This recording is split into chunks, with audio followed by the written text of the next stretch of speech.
Boa tarde a todos. Mais um IEP Talk hoje, né? Estaremos com um assunto bastante interessante com o nosso palestrante Cássio Abeide Moura. O Cássio vai falar sobre a parte de máquinas e equipamentos voltados para a parte de concreto projetado. Vai falar também sobre a parte de aplicações. Em nome do nosso presidente do IEP, o Horácio Guimarães, em nome do Ferruccio Kochinski, o nosso diretor técnico, agradecemos a presença de todos nesse evento, na live. A finalidade da Câmara Técnica de Processos e Mecânica é poder trazer pessoas referências da área, pessoas que conheçam e sejam referência em suas áreas de trabalho, para trazer um pouco desse conhecimento para todos nós engenheiros. Se associa ao IEP, somos hoje 4.500 engenheiros pagantes associados em todo o estado do Paraná. O ano que vem, no mês de março, faremos 95 anos de vida, né? E também se associa o grupo ABMEC, Associação Brasileira de Engenharia Mecânica, sucursal Paraná, que trabalha em conjunto com o IEP, no sentido, obviamente, de nós, engenheiros mecânicos, termos uma assessoria melhor de perto, não só técnica, como na parte administrativa de carreira também. Entre no nosso site, iep.org.br, nosso novo site. Todas as 14 câmeras técnicas estão lá, com as suas respectivas palestras técnicas, as lives chamadas IEP Talk, né? Em relação ao período, nós faremos, então, a palestra técnica do Cássio Abeide Moura, das 17 às 18, e as perguntas serão das 18 às 18h20, 18h25.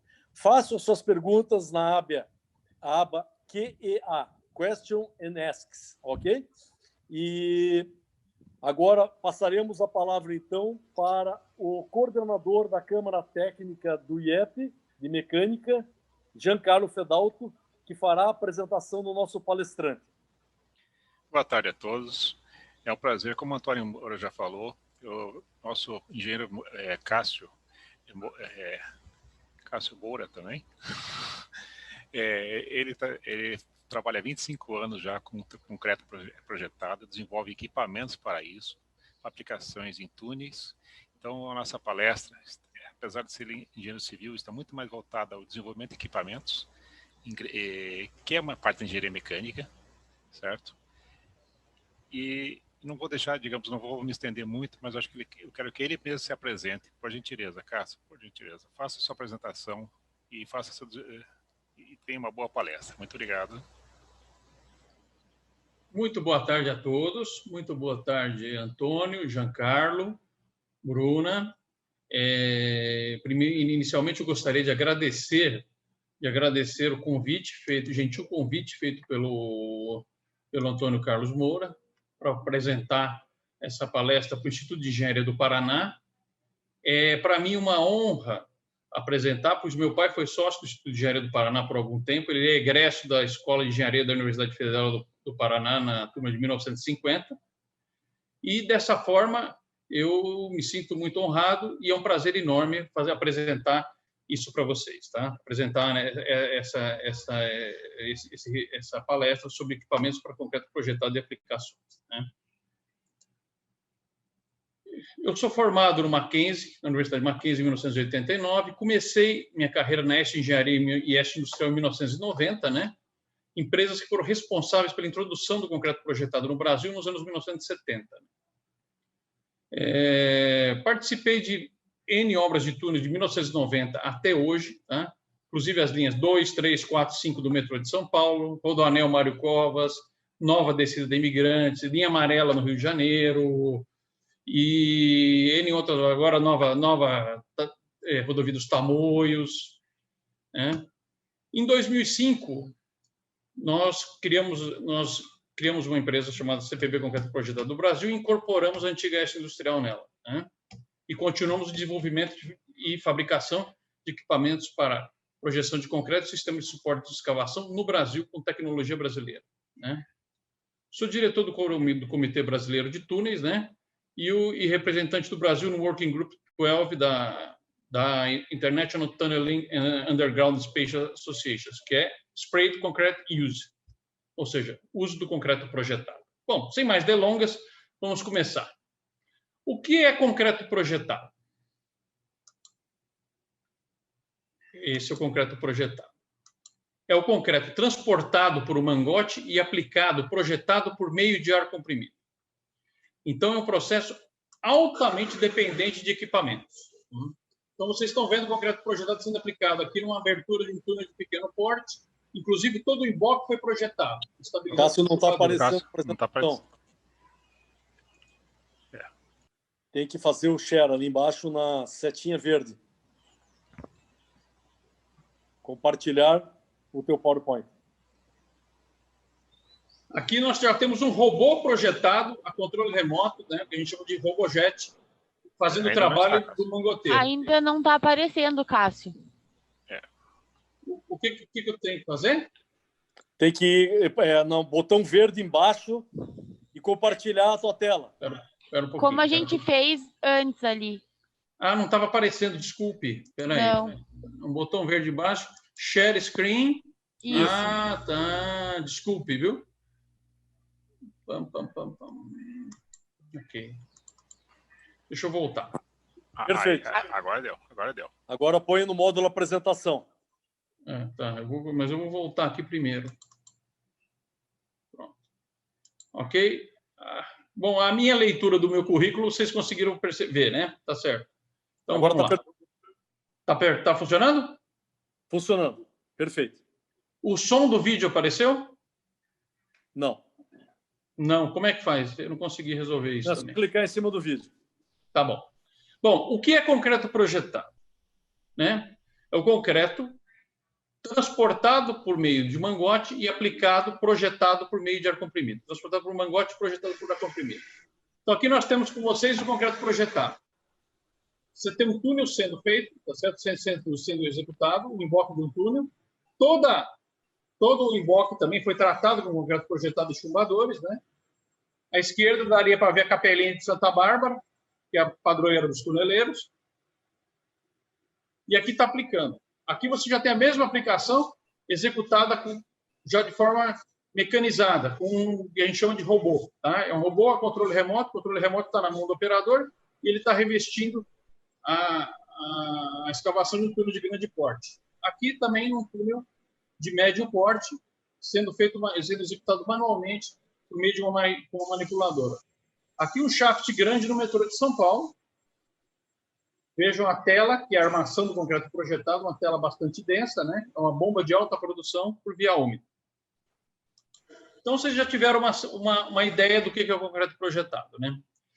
O concreto projetado tem dois sistemas básicos. Um chamado via seca, né? Que é o primeiro sistema que eu vou mostrar, onde o concreto é colocado seco na bomba e a água é adicionada no bico projetor. Então, você tem um bico projetor, o concreto.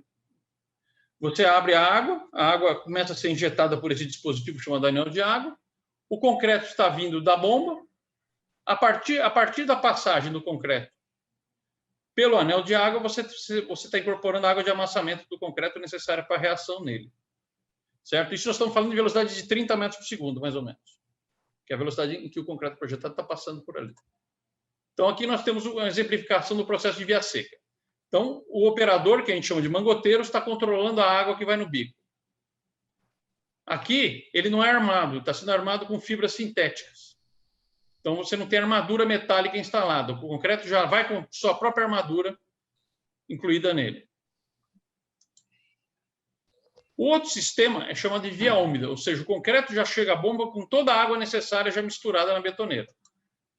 Então, aqui você está vendo, ele já está um concreto úmido, ao contrário do seco de antes. Aqui um shaft do metrô de São Paulo, veja o concreto sendo abastecido úmido na bomba.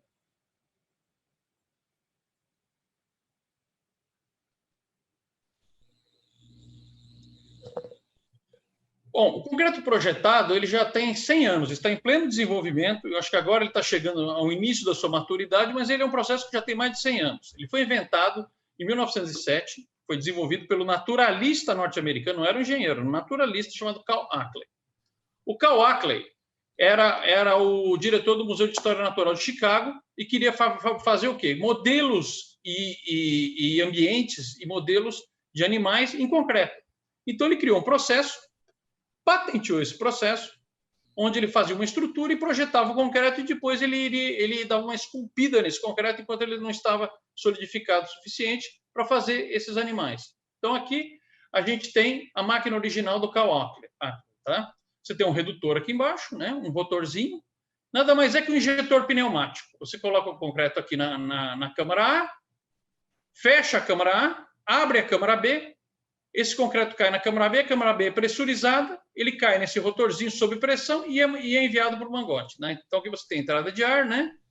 E o mangote de saída. Na época, ele tinha, inclusive, o motor que tocava isso era ar comprimido, né? Na patente original. E aqui tem um desenho de um bico original desenvolvido pelo Carl Ackler, igual ao que eu mostrei. Então, o concreto projetado nasceu em 1907 como via seca. Essa aqui é a máquina do Carl Ackler, que ele usou no Museu de História Natural. Inclusive, ele também restaurou a fachada do Museu de História Natural utilizando o concreto projetado na época. Então, fez a primeira recuperação estrutural com o concreto projetado. Essa aqui já é uma cement gun, é uma máquina baseada na dele, de dupla câmara também, e já de 1914. Um detalhe interessante é que esses equipamentos, iguaizinhos a esses, são fabricados até hoje nos Estados Unidos, pela Allentown e Equipment Company. E essa Allentown, ela fabrica esse equipamento, é um equipamento de baixíssima vazão, mas ele é muito usado em recuperação estrutural. E era o padrão das máquinas de recuperação estrutural no Brasil, antes do advento das máquinas de rotor. Aqui a gente já tem, na década de 20, né, os primeiros túneis sendo revestidos com concreto projetado. Aqui a máquina de câmara dupla, né, como a Cement Gun, baseada, inclusive, na patente do Carl Ackler. Na época, ele não tinha função estrutural. Era simplesmente proteção das paredes do túnel contra intemperismo e algum desbarrancamento. O grande avanço na tecnologia do concreto projetado veio na década de 1950 com o advento do New Austrian Tunneling Method, criado por Rabiszewski, que era um professor austríaco que desenvolveu esse método, né, com projetos pioneiros na Venezuela e na Áustria. Isso levou ao quê? O New Austrian Tunneling Method é um método fantástico. Ele quebrou o paradigma na construção de túneis. Por quê? Antigamente se usava o quê? Cambotas pesadíssimas de aço, que, se houvesse algum movimento no maciço, virava uma mola. Eram deformadas e esmagadas. O que ele bolou? Eu faço um revestimento de concreto projetado. Esse concreto, ele é inicialmente mole, né? Ele é inicialmente mole, mas ele então se deforma sob carga. Porém, com o tempo, ele começa a resistir a grandes tensões, como o túnel. Por que o túnel é redondo? Para resistir à compressão. Então, o que acontece? Com isso, eu estou trocando tensão, a tensão do maciço. Quando eu escavo, eu alivio a tensão. E o maciço tende a se deformar. Então, eu troco a tensão por deformação. Com isso, eu tenho um revestimento muito menor e muito mais eficiente do túnel, né? Aqui você tem um caso de NATM sobre os Alpes, na Áustria. Então, o que acontece? Você projeta essas seções aqui que eu estou mostrando. Aqui no meio você tem uma armação deformável e, com o tempo, essa parte vai encostar nessa. Então, o que aconteceu? Eu diminuí a tensão sobre o revestimento e, com isso, tem um revestimento muito mais eficiente e muito mais fino. Obviamente, se a gente for discutir NATM, nós temos que ter uma palestra à parte sobre isso. É um assunto complexo e muito interessante, mas seria objeto de uma apresentação à parte. Então, por conta do desenvolvimento do NATM, a empresa suíça Menadier criou em 1957 a GM57, a primeira máquina a rotor de alta produção de concreto projetado. Então, ela tinha um rotor aqui, você coloca o concreto já pré-misturado aqui, seco, sempre via seca, né? E ela fazia a projeção e podia projetar até 7 metros cúbicos hora, que na época era uma altíssima produção. Como é que elas funcionam? Elas funcionam por meio do fluxo rarefeito, ou seja, o concreto é atomizado pelo ar comprimido, ele sai da máquina atomizado dentro do mangote, já com a velocidade necessária para o adensamento dele com choque ao substrato, né? O concreto projetado, ele não é vibrado, né? Ele é o concreto que o concreto normal, para você obter uma densificação dele, você vibra o concreto. O concreto projetado ele é densado por impacto, por puro choque mecânico contra o substrato de aplicação. Nos anos 1960, começou a tentar se fazer utilizando bombas do tipo de concreteira, essas bombas de bombeamento de concreto a pistão, né, que seria fluxo denso, já por via úmida. Né? Então, aqui nós temos as primeiras experiências na década de 60 da via úmida por fluxo denso. Era muito difícil, era quase impossível, a projeção era horrível, como vocês podem ver, o jato é muito ruim, né? Você tem um jato muito fraco. A máquina vivia entupindo, né? A via úmida se desenvolveu com o advento de novos aditivos na parte química, foi o policarboxilato nos anos 90. Aí sim a via úmida teve um avanço fantástico, fabuloso. Mas até então era muito difícil. Outra coisa que ajudou muito a via úmida por fluxo denso foi o advento da bomba de concreto, que são essas bombas usadas até hoje por concreteiras, com tubo S em 1977. Foi a primeira bomba que a Schwing lançou com tubo S. Ou seja, você não tinha válvulas para entupir. Você tem um tubo, você não tem válvula nenhuma, você tem um tubo que ele chama swing tube. Ele é alimentado por um pistão. Aqui você tem o silo, onde você descarrega o concreto, ele é alimentado por um pistão, né? O pistão entra em sucção, enche esse pistão hidráulico, é cheio de concreto, o tubo gira e ele descarrega o concreto no tubo. Então você não tem mais uma válvula. Isso melhorou também muito, mas o que realmente, além do tubo S, foi o policarboxilato nos anos 90. Bem, nos anos 1980, teve a primeira máquina capaz de fazer concreto projetado por via úmida no sistema de rotor, que é o que a gente fabrica aqui no Brasil. Tá? Essa aqui, uma máquina suíça, foi a primeira feita. E aí a gente começou o desenvolvimento também concomitante a esse lançamento. Então aqui você tem uma máquina rotor sendo abastecida com concreto via úmida em túneis.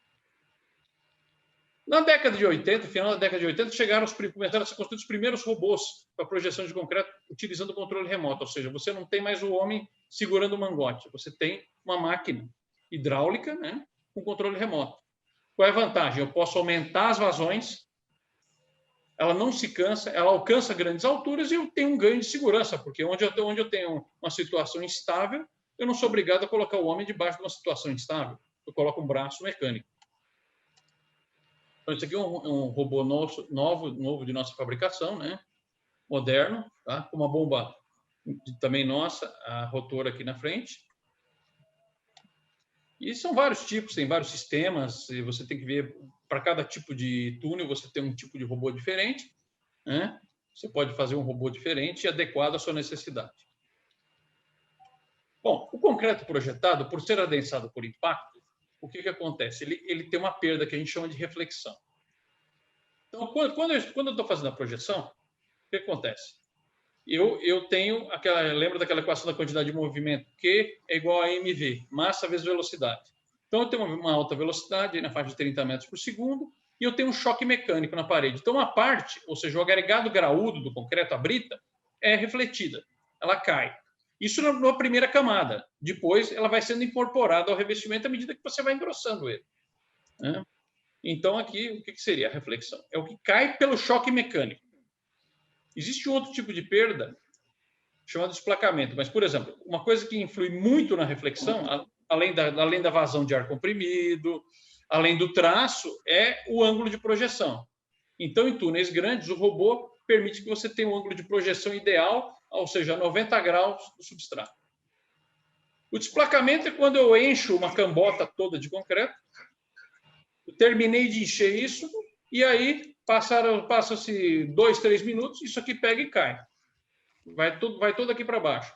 Então, o desplacamento, o que acontece? Como é que eu controlo ele? Utilizando aditivos aceleradores de pega, que são injetados na água de amassamento, que vai no bico na via seca, ou no ar comprimido, no caso de via úmida. O que é a armadura do concreto projetado? Inicialmente, até o começo dos anos 90, era por tela eletrosoldada. Depois vieram as fibras de aço já pré-misturadas no concreto. Qual é a grande vantagem? Eu não sou obrigado a encher uma superfície difícil, onde a tela não acompanha a superfície. A fibra, eu faço exatamente a espessura de projeto em cima do substrato. Então, aqui você tem uma projeção, aqui você vê a tela, né? Aqui tem um chumbador instalado para contenção. para fazer a ancoragem, que a gente chama de ancoragem radial sistemática, que é um outro conceito que nós não vamos entrar no caso agora, mas ele é um conceito básico do New Austrian Tunneling Method. E aqui você tem a tela sendo incorporada ao concreto projetado. Então, a armadura do concreto projetado, nesse caso, é a tela eletrosoldada. Aqui você tem um grande talude com a tela. Veja a dificuldade num talude em rocha e solo de você fazer a tela, uma tela relativamente grossa, acompanhar. Então, onde ela não acompanha, aqui, por exemplo, você deve ter 50 centímetros. Você é obrigado a encher de concreto projetado, levando a um gasto muito maior de concreto, né? Segunda coisa é que ela tem um comportamento reológico diferente da tela. Aqui você tem um modelo de carregamento e falência da tela e o da fibra. Então, você tem, após a fissuração, você tem um desempenho pós-fissuração, o que não existe na tela, né? Isso aqui foi feito, esse ensaio, contra a queda de blocos, né? Então, basicamente, o que eu falei é isso. Se eu tenho tela, eu sou obrigado a encher tudo isso aqui de concreto projetado. Quando eu tenho fibra, eu acompanho a minha escavação. Então, eu faço o quê? O meu revestimento de projeto, né? Logicamente, existe um cálculo que transforma o concreto projetado com tela em fibra, né? Um cálculo nas mãos do projetista. E você calcula a espessura de acordo com a escavação e em outros parâmetros. O que isso mudou no concreto projetado? Aqui eu tenho um ciclo de escavação de túneis. Carregamento da frente com explosivo, detonação, limpeza. E tem, nesse ciclo, num ciclo de 14 horas, eu tenho 5 horas de instalação de tela, o que é uma obra em si à parte. E depois, a aplicação de concreto projetado da segunda camada. Eu apliquei uma primeira camada de concreto projetado aqui, e aqui eu estou aplicando uma segunda camada. Então, nesse meio tempo, eu sou obrigado a colocar a tela entre a primeira e a segunda camada e gasto 5 horas. Quando eu estou usando fibra, eu continuo com o mesmo tempo de carregamento, mesmo tempo de detonação, e já faço a camada completa de concreto projetado. Depois eu faço a limpeza da frente. Normalmente não se faz isso, tá? Aqui o esquema está diferente. Só que a grande vantagem qual é? É a diminuição de tempo. Eu estou tirando 5 horas do meu, pelo menos 5 horas do meu ciclo. Isso, contando-se o custo de equipe com equipamento, o custo de uma frente de túnel por hora, é uma economia fantástica, né? Os túneis modernos hoje, que estão sendo construídos no Brasil, os do Rodoanel de São Paulo, os da Nova Tamoios, são todos armados com fibra de aço. Não tem tela, a não ser em condições especiais, onde a tela é necessária por outros motivos, como até segurança. Mas 99% da escavação do concreto projetado é armado com fibras de aço e na Tamoios com fibras sintéticas também. Na Tamoios e no Rodoanel Norte também foi fibra sintética. Então aqui nós temos um robô, nosso também, no final da década de 90, começo dos anos 2000, no Rodoanel Mário Covas, projetando já concreto, fazendo um revestimento definitivo do túnel com fibra sintética. Ok, com fibra de aço, começo dos anos. A primeira macrofibra sintética eu vi na exposição no World of Concrete em Las Vegas em 2001. Hoje já temos túneis. O primeiro túnel com revestimento secundário, todo em macrofibra sintética, nós fizemos em 2011 na BR-101, o túnel do Morro Agudo, lá em Garopaba, Santa Catarina. Aqui, ó.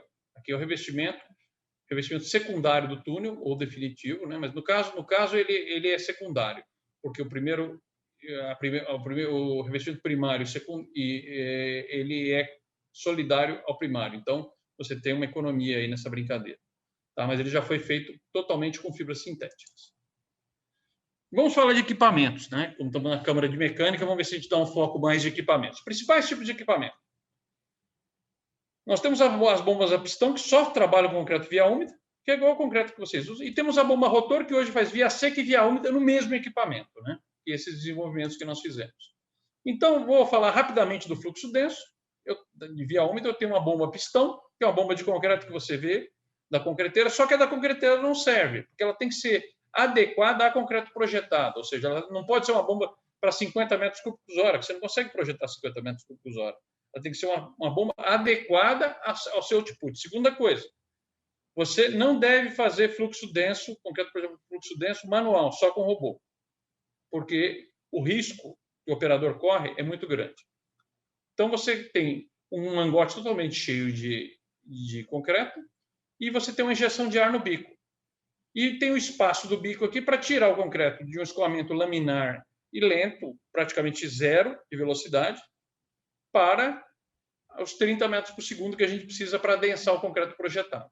Então, é uma tarefa e tanto desse bico, né? Aqui nós temos a bomba de tubo S, aqui tem um bico, onde eu entro com o concreto sendo bombeado nele, aqui o acelerador de pega e aqui o ar comprimido. O acelerador também entra com o fluxo de ar comprimido. Então, tem um fluxo de ar comprimido que pulveriza esse concreto, podemos dizer assim, projeta ele pelo bico.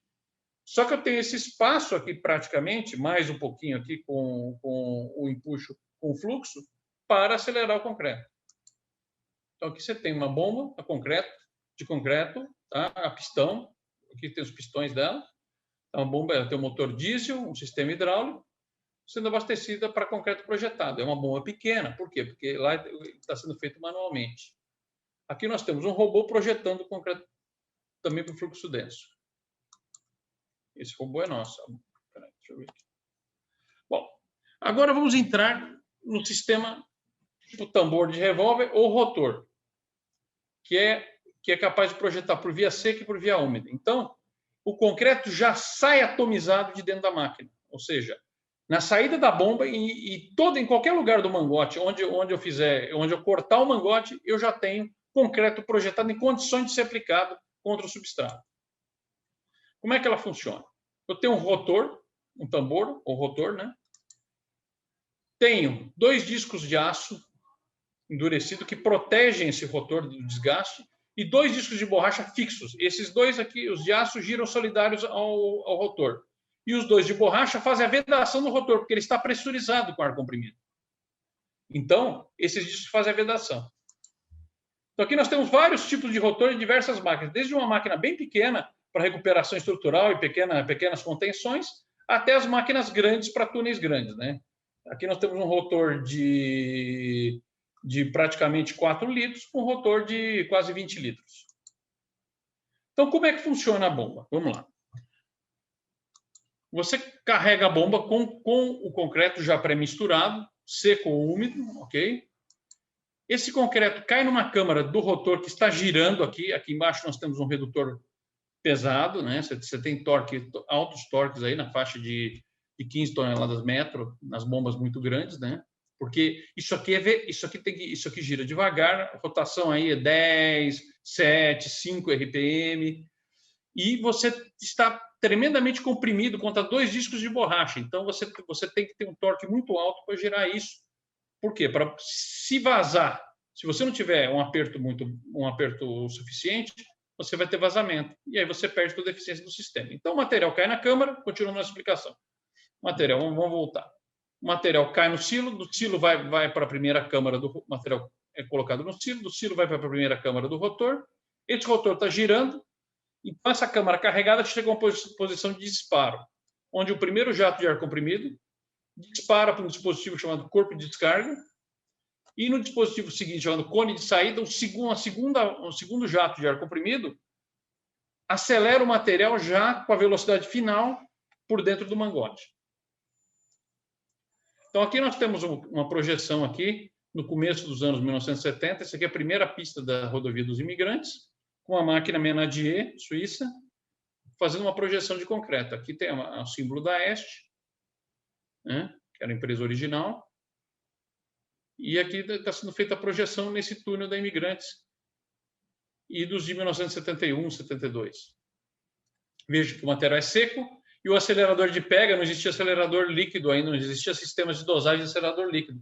Então, essa mancha branca que está aqui em cima do concreto é o acelerador em pó, que era usado na época e era dosado por esse cara aqui numa canequinha. Esse cara aqui dosava com uma canequinha, ou seja, uma dosagem muito primitiva, mas era o que se tinha na época.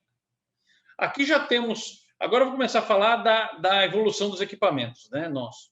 A Este começou como... A Este ela era representante desse equipamento feito pela Menadier AG na Suíça, né? E com o fechamento das importações em 1974, ela começou a fabricar esse equipamento, que é o CP6, que virou padrão de mercado, foi o equipamento usado na ferrovia, em toda a ferrovia do aço, e virou padrão de mercado até idos da década dos anos 2000. porque realmente até hoje o número dessas máquinas trabalhando é muito grande. Elas são produzidas até hoje, porém muito aperfeiçoadas, né? Aqui já é uma primeira CP6 feita pela CPB já, quando nós incorporamos a Este Industrial, e ela já é uma máquina bem mais modernizada, com sistemas muito mais eficientes até de vedação. O princípio é sempre o mesmo. Rotor e o sistema aqui de abastecimento, vedação e saída. Mas ela evoluiu bastante. E aqui nós temos uma CP3, que é um modelo menor da CP6, atual. O sistema é o mesmo. A CP6 eletrônica hoje é a mesma coisa. Qual a diferença? Eu tenho um sistema eletrônico onde eu vario a rotação do motor girando esse botão aqui. Com isso, o que acontece? Eu adequo o output da máquina, ou seja, eu adequo a vazão da máquina ao serviço que eu estou fazendo. Eu estou fazendo um serviço que eu quero alta produção, ótimo, eu acelero a máquina. Eu quero um serviço, estou fazendo um acabamento, um serviço muito mais leve, eu quero uma produção baixinha, estou recuperando estruturas, eu giro o botão e diminuo por meio de sistema de inversor de frequência, né? E com isso eu controlo aqui. Aqui tem o sistema de redução, as máquinas anteriormente usavam polias, correntes, hoje a transmissão é toda direta, né? Graças à colocação da eletrônica nessa máquina. Ela já tem, inclusive, acoplada sobre ela uma dosadora de acelerador líquido também, porque hoje não se concebe mais usar acelerador em pó. Só se usa acelerador líquido, tanto na via seca como na via úmida. Esse aqui é um primeiro protótipo, feito ainda pela Este Industrial, nos anos 80, eu não estava nem trabalhando lá, por volta de 1988, de uma bomba capaz de jogar via seca e via úmida no mesmo equipamento. É um primeiro protótipo, foram feitas 5 máquinas dessas, foram usadas na hidrelétrica de Xingó.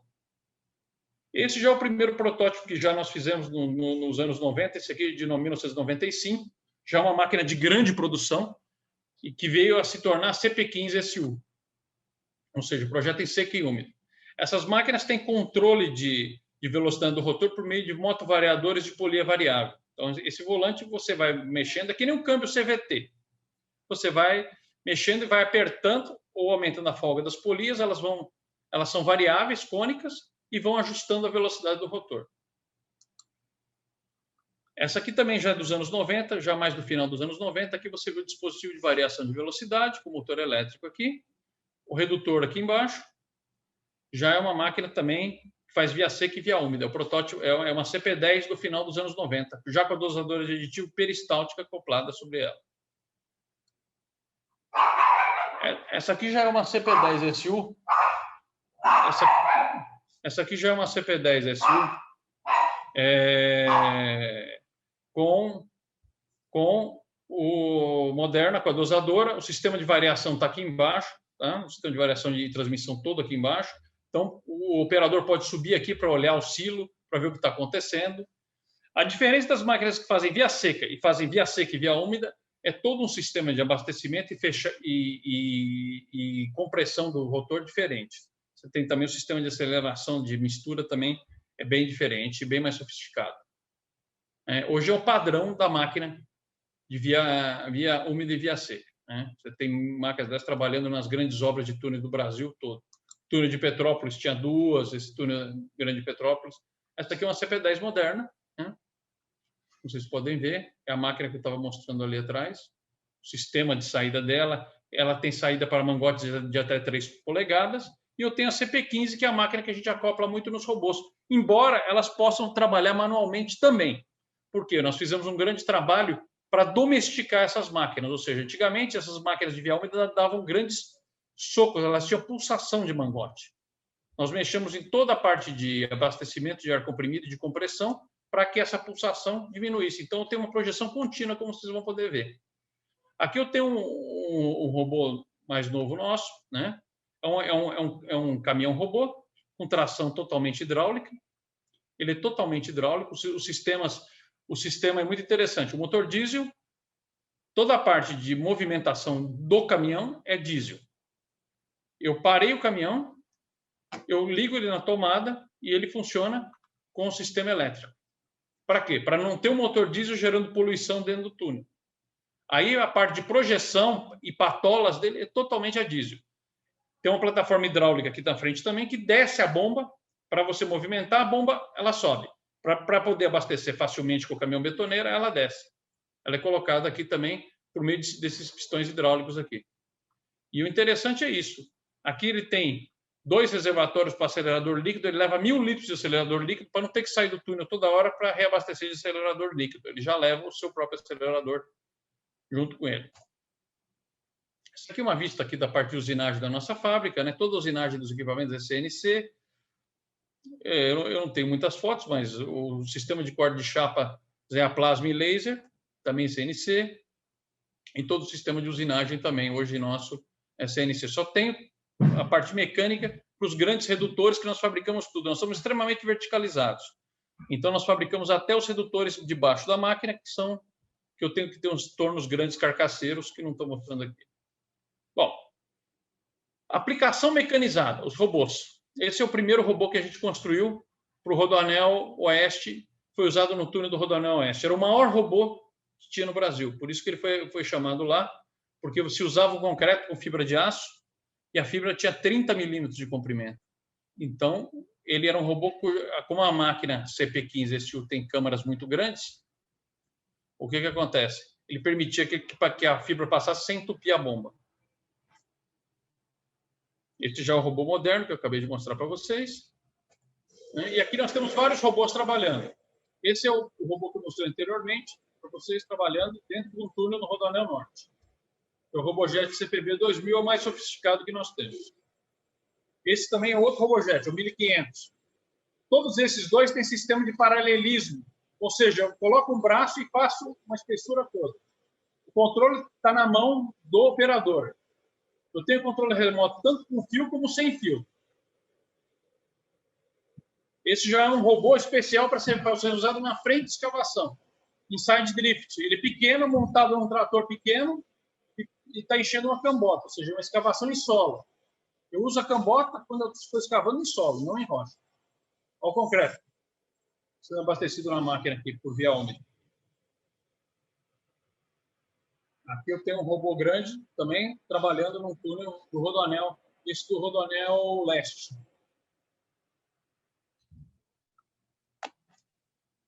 Aqui eu tenho uma Tunnel Boring Machine, um TBM, que é um vulgo tatuzão, só que hoje eles chamam de TBM, que é Tunnel Boring Machine, ou seja, máquina que faz túneis, né? Máquina que escava túneis.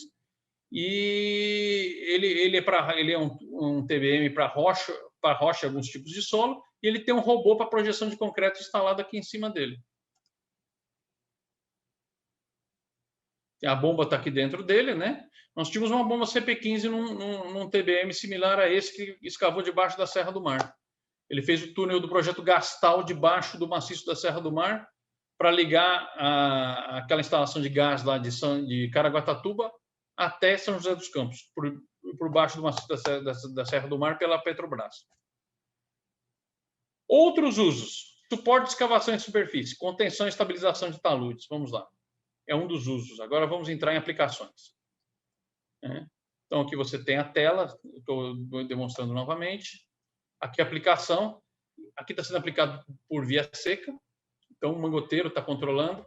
Ah, mas então o concreto é de baixa qualidade porque eu não consigo controlar o fator água-cimento. Ou seja, se eu ponho muita água no concreto, o concreto fica fraco. Tá? Vamos falar de uma forma mais simples, como não é só uma plateia mais de mecânica do que de civil, seria isso aí. Só que isso não acontece, porque o American Concrete Institute, depois de 50 anos de ensaio, descobriu que o água-cimento da via seca ele é muito baixo. Ele está na faixa de 0,37. Hoje, para uma boa via úmida, tem o fator água-cimento de 0,42, que é mais alto que isso. Então, aqui temos a projeção em talude, que eu já mostrei. Aqui, fundações de um prédio em Brasília. Aqui, uma aplicação em talude. Isso aqui é uma grande contenção na linha amarela no Rio de Janeiro, feita com tirantes e concreto projetado. Uma bela cortina. Cada tirante desses é para 100 toneladas de carga de trabalho. Aqui na MRS, no Rio de Janeiro, também uma contenção. Veja aqui, a estrada em serviço e a contenção sendo executada. Então, o concreto projetado te dá uma versatilidade, uma flexibilidade fantástica nesse tipo de obra. Aí você tem uma evolução, uma mudança disso, que não é a cortina, onde você tem cargas menores. e às vezes taludes maiores, você pode usar o processo de solo pregado, que é um outro processo, soil nailing, né? Então aqui você tem uma bomba CP10, capaz de fazer via seca, via úmida. Aqui ela está fazendo via seca. Nesse talude grande aqui, isso aqui era naquele superporto do açúcar, do Ike Batista. Então aqui a projeção, o mangote está preso na manipuladora aqui. Então o mangoteiro, quando o mangote está pressurizado, o esforço no fluxo rarefeito, que são as máquinas a rotor que nós fabricamos, ele é muito pequeno, porque o mangote se infla, então o mangoteiro não faz muita força. Olha aqui. Aplicações também em taludes.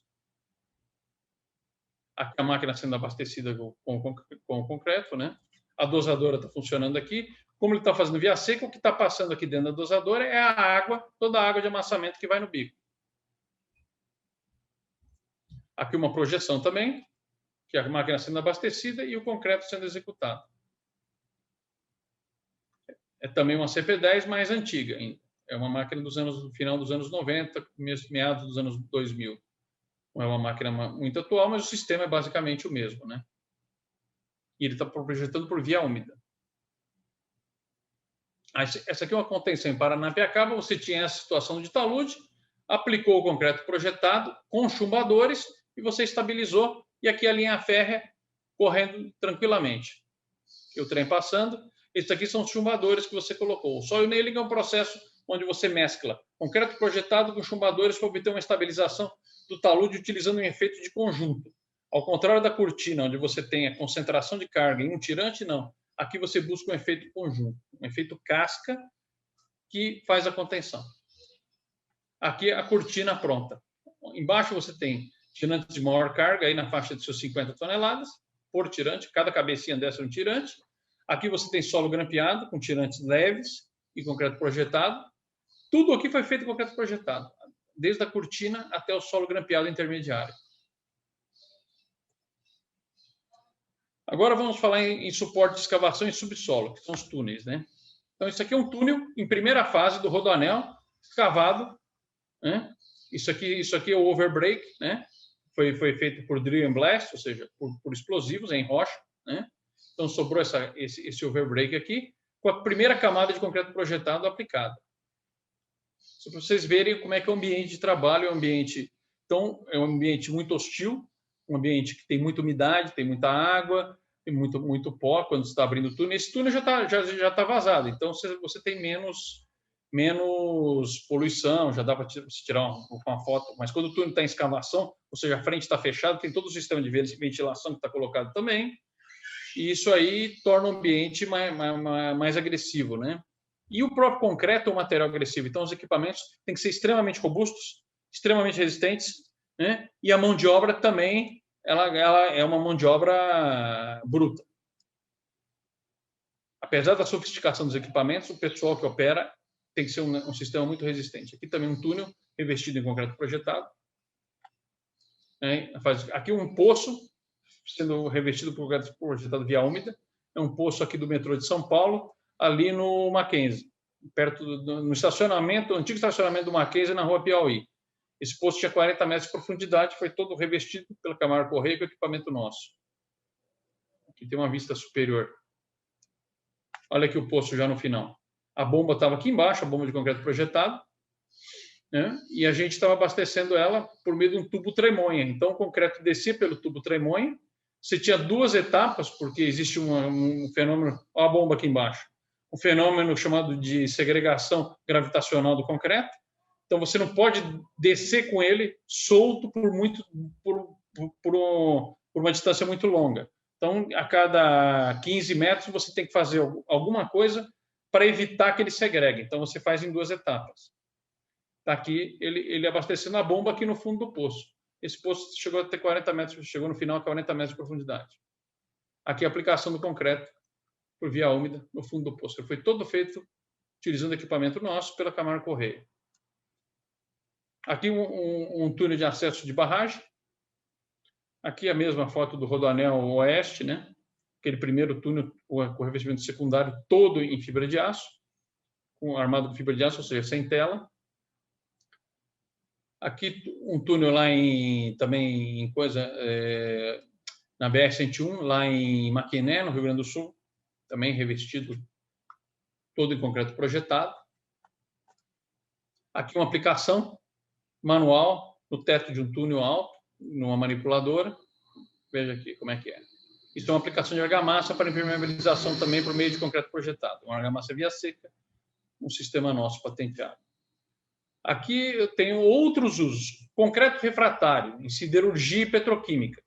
Aqui nós temos um mangoteiro revestindo um forno com refratário. Nós temos várias siderúrgicas que têm equipamento nosso. A Votorantim tem, a CSN tem, para fazer alguns reparos em forno, e nós temos alguns clientes que usam equipamento nosso, que fazem serviços de aplicação de concreto refratário para eles. Olha aqui, está aplicando dentro de um alto forno. Recuperação estrutural seria também um outro uso importante do concreto projetado, né? Então, você tem um reparo sendo feito numa obra, foi feito um nicho onde o concreto estava degradado, foi feita uma ferragem de reforço e foi aplicado o concreto projetado sobre ele. Então, olha aqui. Aqui nós temos o concreto degradado, ele foi apicoado, foi jateado, para o jato de granalha ou jato de areia. Hoje não pode mais usar jato de areia, usa-se um outro tipo de jato aqui, para limpeza disso, jatos de água de alta pressão. E aqui você coloca uma armação de tela suplementar e faz a projeção de concreto recuperando estruturas. Esse é o processo básico de recuperação estrutural. Por exemplo, um exemplo que foi o ano passado, nós fornecemos equipamentos para a empresa, fazer a recuperação daquelas pontes ali da BR-116 indo para São Paulo, ali na Serra do Cafezal. Na pista de subida, sobraram várias pontes que eram do traçado antigo. Essas pontes foram recuperadas por dentro, apicoadas dessa forma, instalada armação suplementar de tela e aplicado concreto projetado, com bombas de pequena vazão. Aí são as bombas pequenas que fazem isso, também é rotor. E obras diversas, né? Canais, piscina, pista de skate. Tem um cara que fez pista de skate outro dia. A pista de skate é um caso muito interessante, né? Porque as primeiras pistas de skate foram feitas na Califórnia. Na realidade, não foram feitas. O pessoal começou com o skate, começou a usar as piscinas dos magnatas do cinema dos anos 20, abandonadas em Los Angeles. Essas piscinas já foram feitas nos anos 20 e 30 nos Estados Unidos, utilizando esse concreto projetado. Então, elas tinham formas, o quê? Formas fluidas, formas arredondadas, e eram ótimas pistas de skate. Daí começou a ser usado para pista de skate, concreto projetado. Isso aqui é nos Estados Unidos, toda essa paisagem, isso aqui é uma piscina de uma casa, tá? Tudo isso aqui é artificial, feito em concreto projetado. Então, você tem nos Estados Unidos toda uma indústria de landscaping, ou seja, de paisagismo, onde o cara projeta concreto, faz essas cascatas, faz essas paisagens aqui. Isso aqui é uma mansão no Arizona.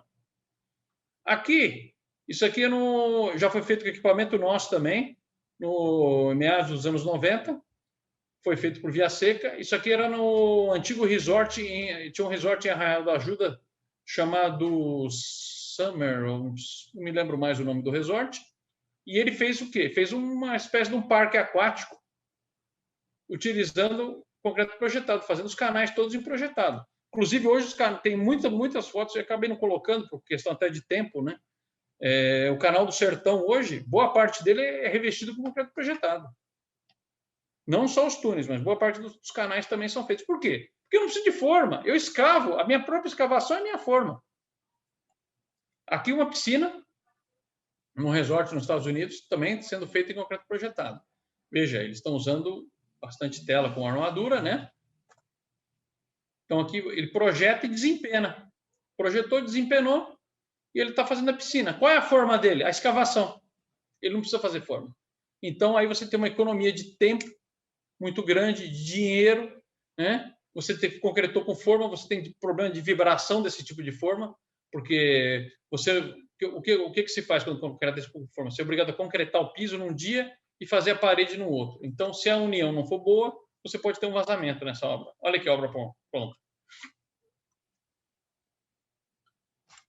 E aqui temos uma outra coisa pitoresca, né? Que em 1956, Portugal montou toda essa estrutura para armazenamento de vinho. Como é que era feito isso? Eles inflavam um balão aqui, projetavam esse balão, desinflavam o balão, você estava com essas estruturas prontas. Eles montaram para armazenamento de vinho. Então, o que acontece é o seguinte, você tem uma versatilidade no concreto projetado que é fantástica, né? Muita coisa ainda, outras aplicações surgirão. O que eu posso dizer hoje, com certeza, é que você não faz túnel modernamente sem concreto projetado. Você não faz. Mesmo que você vai usar uma TBM, você é obrigado a fazer um emboque todo do túnel em concreto projetado, o poço de acesso em concreto projetado. Então, não se faz túnel sem concreto projetado. Né? Para vocês terem uma ideia, 92% do concreto projetado, do volume mundial de concreto projetado aplicado, que acho que em 2002 era de coisa de 10 ou 12 milhões de metros cúbicos, é em túneis, que é o que consome o maior volume. Mas isso não impede que você tenha N outros usos da tecnologia.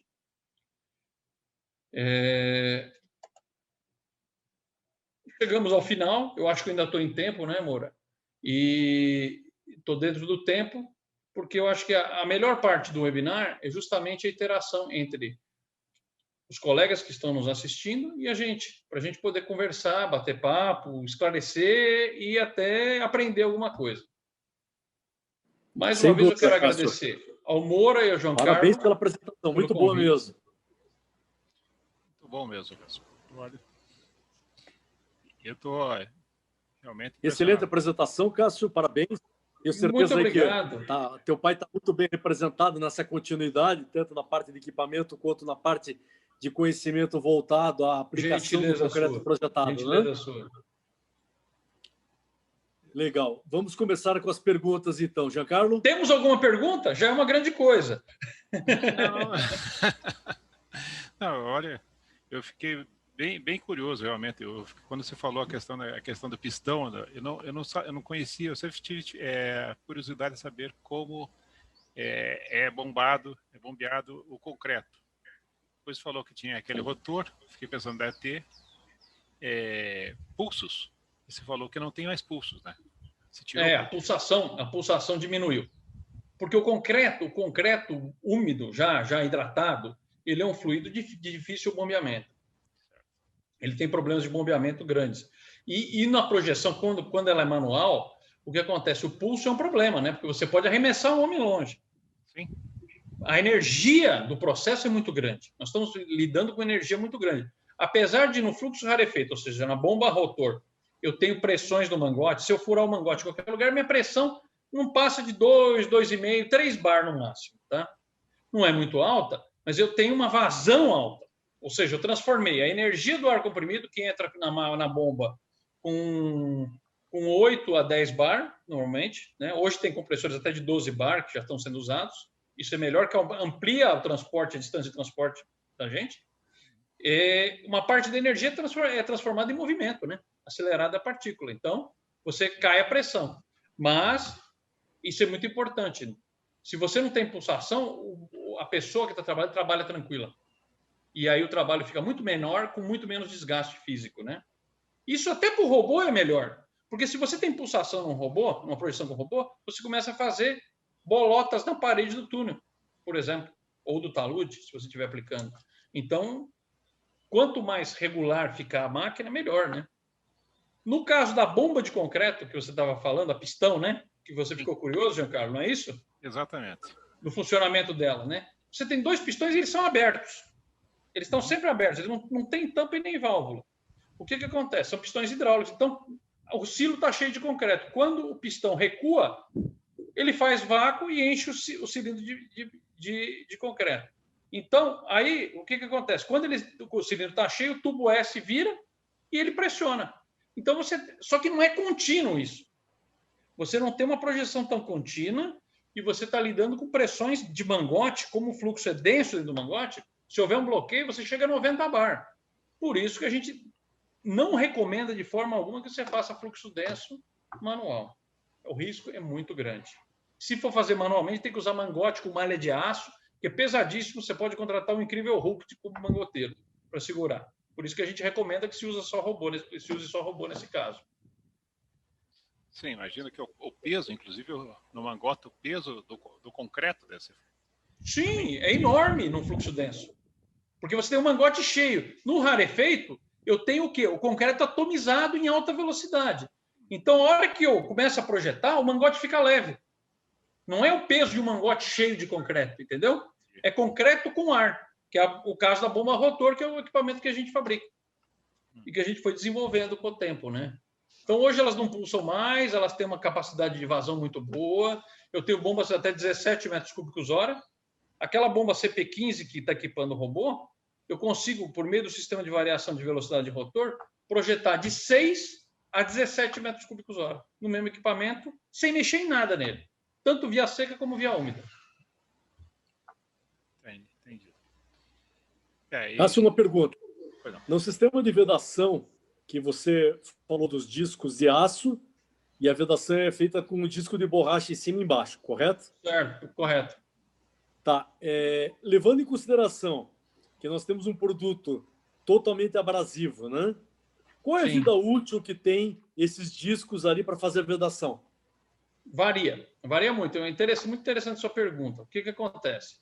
Nas bombas mais simples, que funcionam por via seca, a duração desses discos é na faixa de, dependendo da abrasividade dos agregados, porque a origem dos agregados e a forma do agregado da brita é determinante da duração do disco. Então, um disco dura de 10 a 30 metros cúbicos, um disco de borracha, tá?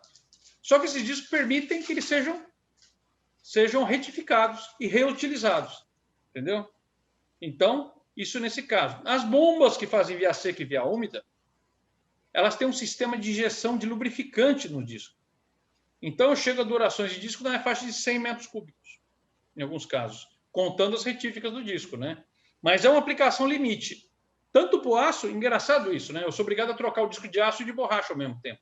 Porque se eu trocar só de borracha, o pouco desgaste que fez no aço, porque é um aço tratado, endurecido, o que ele faz? Ele estraga o novo disco de borracha, porque vai passar material ali e vai gastar prematuramente o novo disco de borracha. Né? A gente fabrica até o disco de borracha. Nós somos verticalizados a esse ponto.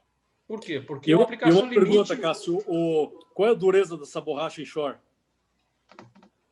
Faixa de 60 shore A. 60 shore.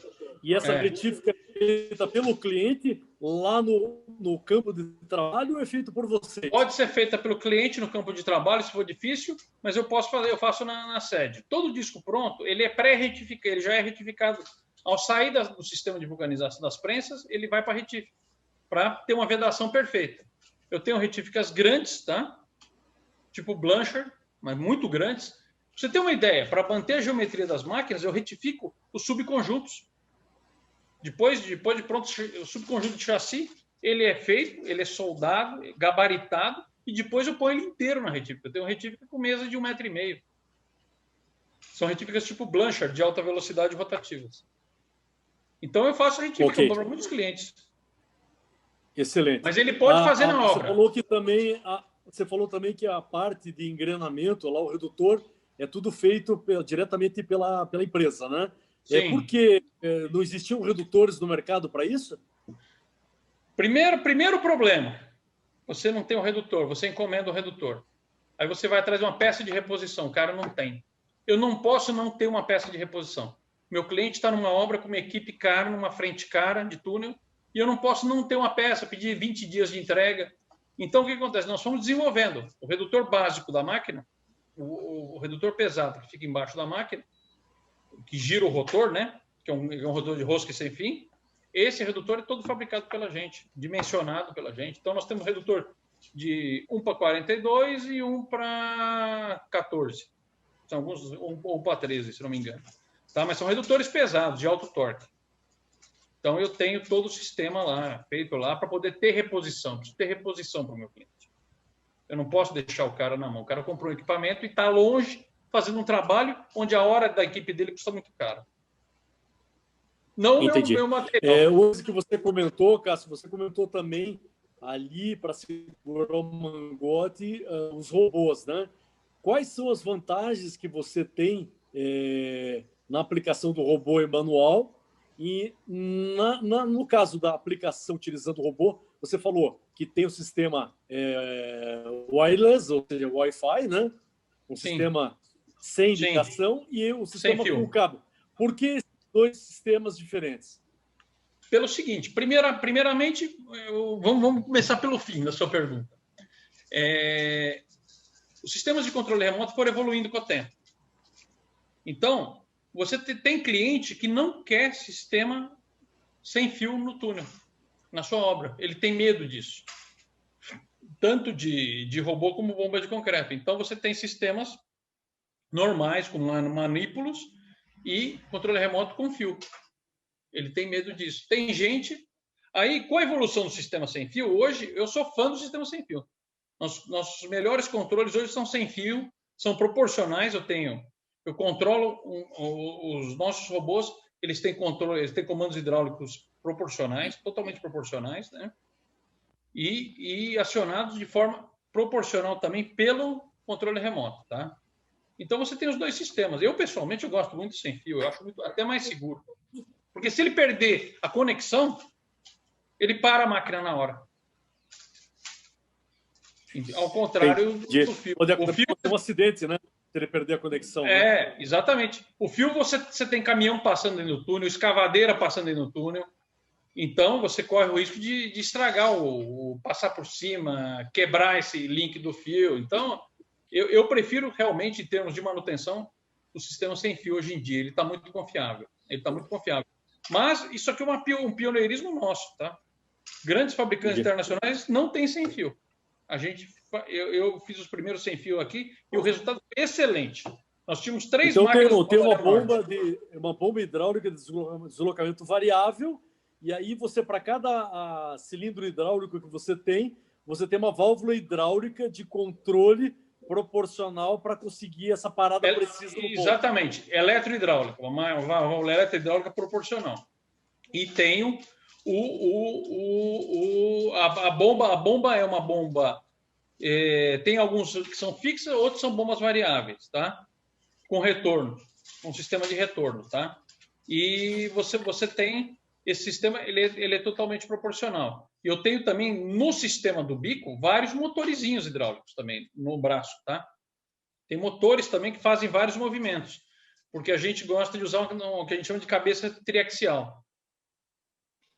Que o motor ele é mais, para esse tipo de aplicação que tem muita poeira, ele é mais blindado do que um cilindro, né? Sim, muito melhor que o cilindro. Tem toda a razão. Ele é muito melhor que o cilindro, dá muito menos problema que o cilindro. Mas isso é uma evolução da tecnologia, né? Na realidade... Você vê para o futuro, Cássio, um robô desse aplicando de forma automática, sem nenhum operador? Sim. Já tem estudos disso. Já tem protótipo funcionando na Europa, né? Porque o que acontece aqui no Brasil é o seguinte, né? Você tinha um boom de obras até 2013, 2014, depois você parou. Então, ao parar uma indústria toda, hoje nós temos 2 obras de túnel grande no Brasil funcionando simultaneamente. Naquela época você tinha 20 obras. Então, o que acontece? Você só desenvolve as coisas se você tiver demanda. Então, você não tem demanda, mas se você tiver, pode fazer. No exterior, já estão fazendo, tentando fazer. O problema é a leitura que esse robô faz da superfície. Mas existem protótipos da Europa já funcionando assim. Mas são robôs hoje de 2,5 milhões, 3 milhões de euros. São máquinas, sim, extraordinariamente caras, tá? E, assim, não mostraram ainda uma vantagem muito grande de eu tirar o operador. Logicamente, no futuro, isso vai acontecer, né, Antônio? Não tem jeito. Isso vai acontecer. Sim. Isso vai acontecer. Mas agregar tecnologias novas. De baixo que você tem, né? Onde você tem o robô preso nele, tem alguma coisa já feita, tipo com esteira de borracha, alguma coisa para entrar e nivelar dentro do túnel ou não? Tem. Você tem com esteira. Nós tínhamos um montado em esteira, que eu não tenho a foto aqui. Tínhamos um montado em esteiras de aço, tá? Não era de borracha. Tá certo? Montado em esteira de aço com controle remoto. Inclusive, o controle remoto andava com o carrinho, né? Você andava, a base de esteira estava andando pelo controle remoto. Entendi. Então você conseguia fazer... Você tem todas essas... O que acontece? A gente está agregando os avanços da tecnologia mecânica, por exemplo, os hidráulicos ganharam uma eficiência fantástica, né? Nos anos 1970, a hidráulica não tinha tanta eficiência. Hoje, os sistemas hidráulicos têm muita eficiência. Então, o fato de agregar isso à tecnologia está melhorando muito as máquinas, né, de concreto projetado. A gente está... E além do avanço da parte civil de construção, né, que foi monumental nesses anos também. Voltando só à discussão que vocês estavam falando, a questão de robô, de autônomo, eu lembro muito bem que quando eu estava lá em Foz do Areia, que o grande problema da escavação e de túneis é o risco, que é um risco muito alto. Isso mesmo.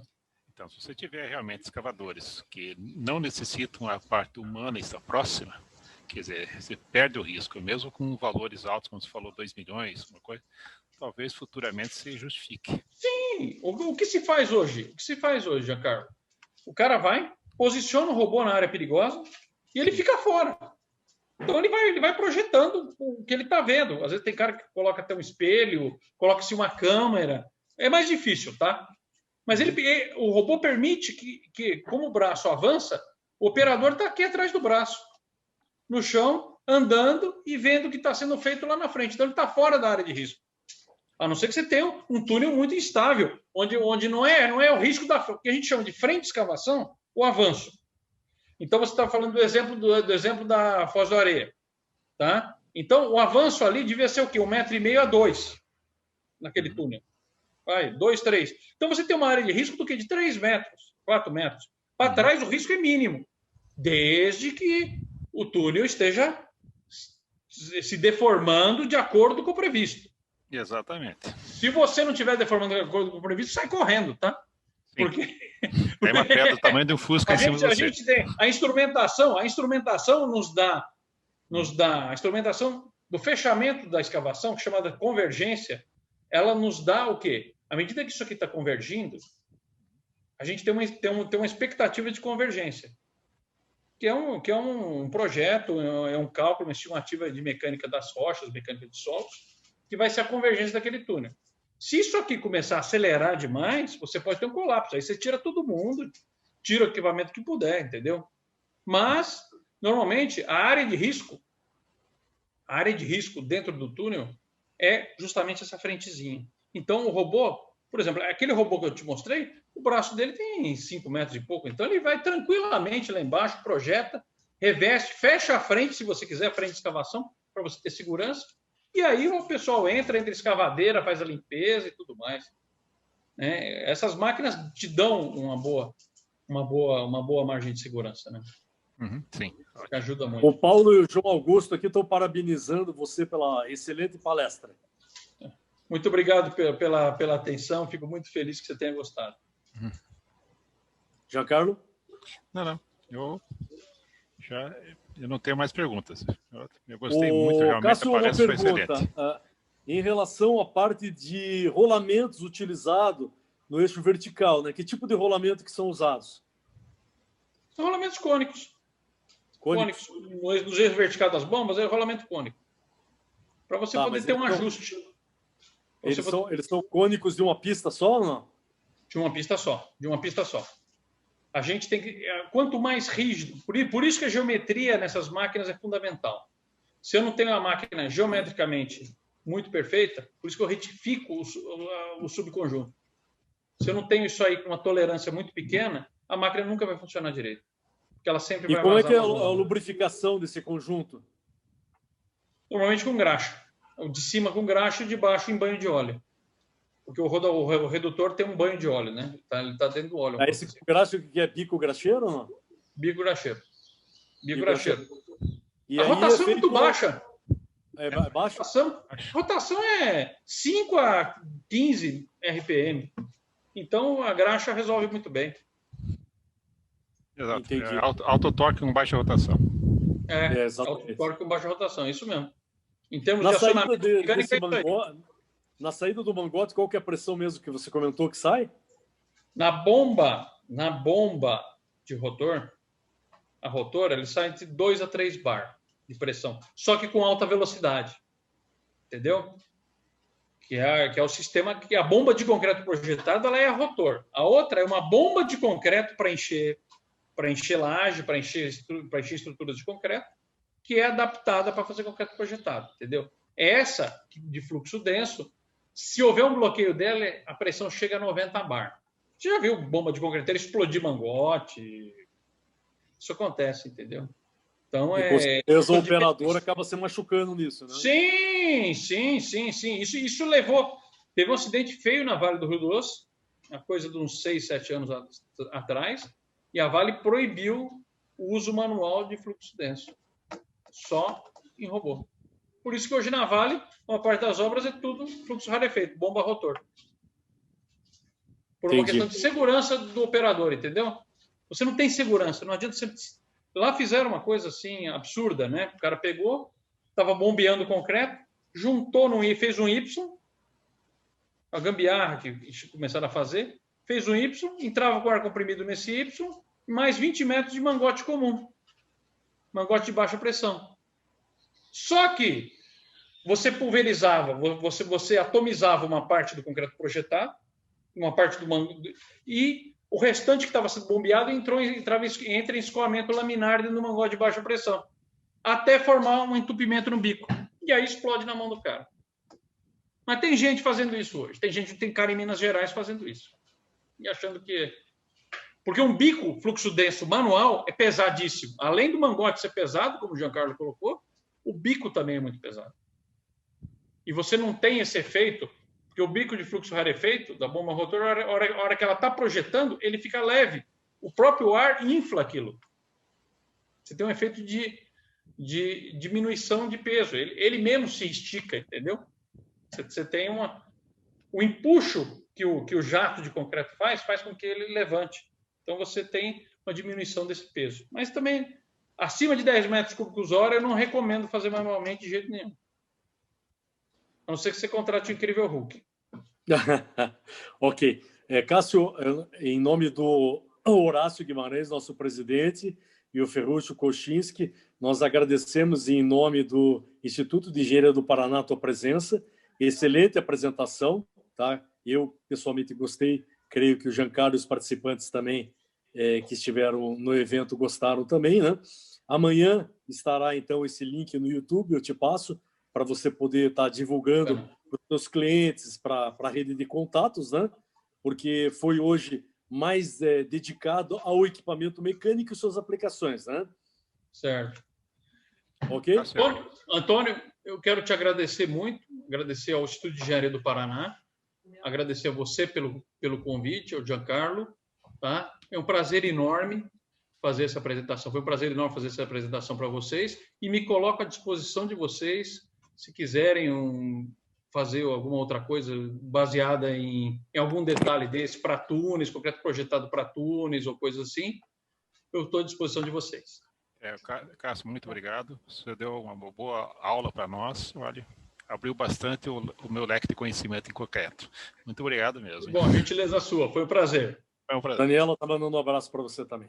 Obrigado, Cássio. Abraço, Daniela. Obrigado, boa tarde. Obrigado a todos os participantes. E amanhã, por volta do meio-dia, nós já estamos com o nosso link diretamente no nosso site, eiep.org.br, já com o link da palestra de hoje do Cássio Abey de Moura. Muito obrigado a todos e até amanhã com o Rodrigo, que vai falar exatamente sobre Smart System, que é a parte de um software que faz o comando à distância, né, de equipamentos até 20, 30, 40 mil quilômetros, mostrando a indústria 4.0. Um abraço e até amanhã no próximo IEP Talk. Um abraço. Muito obrigado. Um abraço a todos.